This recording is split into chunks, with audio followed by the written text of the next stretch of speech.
Hello everyone, welcome to my YouTube channel. If you are new to my channel, do like and subscribe. तो आज के इस video में हम बात करेंगे इंटरव्यूज़ के लिए जब हम प्रिपेयर करते हैं तो हमें किन किन पॉइंट्स का ध्यान रखना चाहिए और किस तरीके से एक स्ट्रैटेजी क्रिएट करनी चाहिए ताकि हम ज़्यादा से ज़्यादा इंटरव्यू कॉल्स को गेन कर सकें।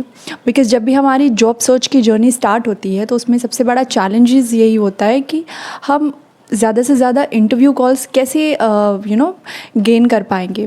बिकॉज़ जब तक इंटरव्यू कॉल्स नहीं आएंगे, प्रोफाइल आपकी शॉर्टलिस्ट नहीं होगी, चीज़ें आगे प्रोसेस नहीं होंगी तो इंटरव्यूज़ तक बात पहुंचेगी नहीं।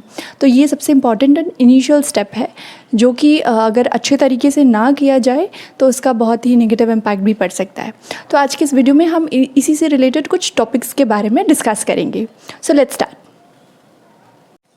So the very first point is optimization of your resume and portfolio। अगर आप ने पोर्टफोलियो बना रखा है तो वो पोर्टफोलियो भी इस तरीके से रिप्रेजेंटेड होना चाहिए कि उसमें आपकी सारी अचीवमेंट्स, आपके प्रोजेक्ट्स बहुत ही वेल स्ट्रक्चर्ड मैनर में ऐड होनी चाहिए और उन्हें आप अपने लिंक्डइन प्रोफाइल्स या नौकरी प्रोफाइल्स में भी ऐड कर सकते हो। इसके अलावा बात अगर हम करें रेज्यूमे की, तो रेज्यूमे बहुत इम्पॉर्टेंट है बिकॉज़ कई बार हमारे रेज्यूमे इस तरीके से स्ट्रक्चर्ड नहीं होते कि हम जिस भी जॉब के लिए अप्लाई कर रहे हैं वहाँ पे वो चीज़ शॉर्टलिस्ट हो। इंस्टेड ऑफ कि हमारे अंदर वो सारे स्किल्स होते हैं but due to lack of well structured resume, या फिर आप कह सकते हो उसमें इंपॉर्टेंट चीज़ें मिसिंग होना, इंपॉर्टेंट कीवर्ड्स मिसिंग होना जो कि आपकी उस जॉब से रिलेवेंट है जिस जॉब के लिए आप अप्लाई कर रहे हो।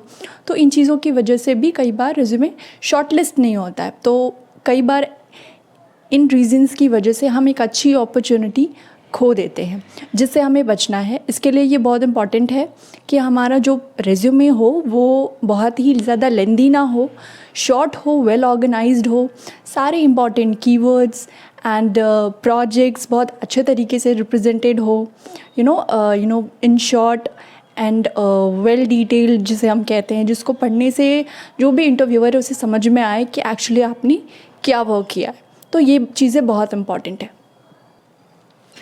And the next point is जो भी जॉब पोर्टल्स आप यूज़ कर रहे हो उसको बहुत इफ़ेक्टिवली यूज़ करना चाहिए। बिकॉज़ इसमें अगर हम इनकंसिस्टेंट हैं या फिर हम एक सही स्ट्रैटेजी के थ्रू अपनी जॉब्स में अप्लाई नहीं कर रहे हैं या फिर रिक्रूटर्स को रीच नहीं कर रहे हैं तो ये जर्नी आपकी थोड़ी लंबी हो सकती है। तो जो भी जॉब पोर्टल्स हमारे पास अवेलेबल होते हैं, जैसे अगर इसमें हम बात करें फॉर एग्ज़ाम्पल लिंक्डइन की या फिर नौकरी की, तो इसमें हमें कंसिस्टेंट होना बहुत इंपॉर्टेंट है। डेली आपको मल्टीपल जॉब्स अप्लाई करना इंपॉर्टेंट है, डेली आपको अपना प्रोफाइल अपडेट करने की नीड है। लिंक्डइन की बात करें तो यहाँ पर आप रिक्रूटर्स को डायरेक्टली अप्रोच कर सकते हैं उन्हें through a personalised message.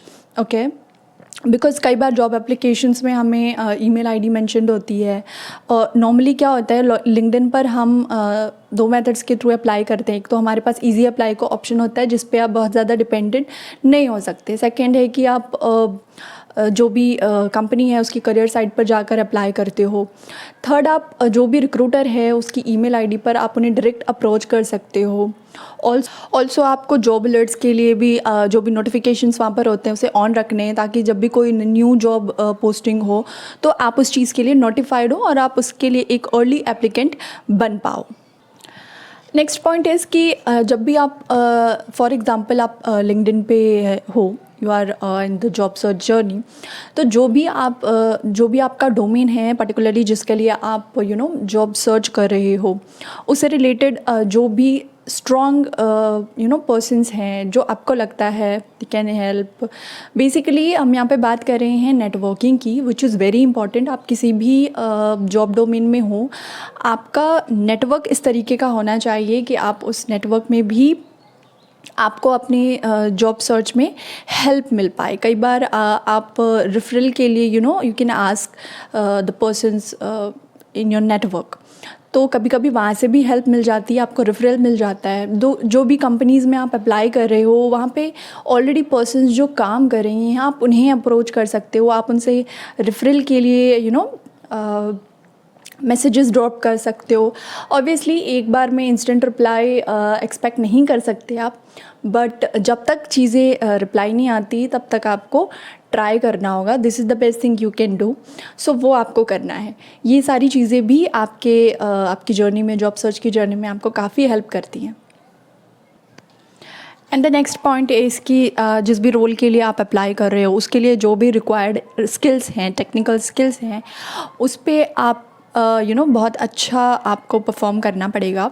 Because जब भी आप इंटरव्यूज़ के लिए शॉर्टलिस्ट होते हो, ठीक है, there can be multiple rounds, multiple technical rounds. तो उन्हें क्रैक करने के लिए ये बहुत इंपॉर्टेंट है कि जो भी उस पर्टिकुलर जॉब की जो भी जॉब डिस्क्रिप्शन है उसको आप अच्छे से पढ़ो, और उसमें जो भी रिक्वायर्ड स्किल्स हैं उसको प्रिपेयर करो अच्छे से। मॉक इंटरव्यूज़ के लिए प्रैक्टिस करो, कोडिंग प्रैक्टिस करो, क्विज़ प्रैक्टिस कर सकते हो आप।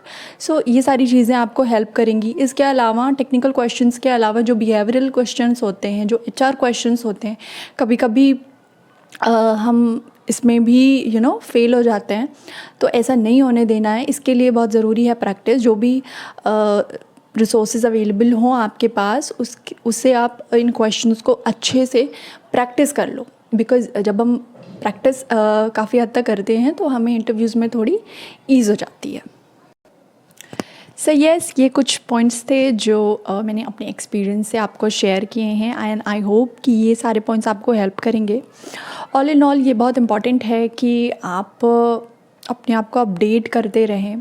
बिकॉज़ अगर आप उस चीज़ में कंसिस्टेंट नहीं हो ना, तो ये काफ़ी प्रॉब्लम क्रिएट करती है। कई बार ऐसा होता है कि हम बहुत सारी अपॉर्चुनिटीज़ मिस कर जाते हैं। तो इसमें आपको बिल्कुल भी लापरवाही नहीं करनी है, कंसिस्टेंट रहना है और सारे स्टेप्स फॉलो करने हैं, अपने स्किल्स पे काम करना है, and after that definitely opportunities आपको आएंगी और आप सक्सेस भी होगे। So all the very best to everyone जो भी इस जर्नी में हैं from my side, and I hope आपको अपनी ड्रीम जॉब जल्द से जल्द मिले। And yes, if you have any queries, please let me know in the comment section. And yes, don't forget to subscribe. So thank you for watching this video. See you in the next video. Till then, keep learning, keep growing.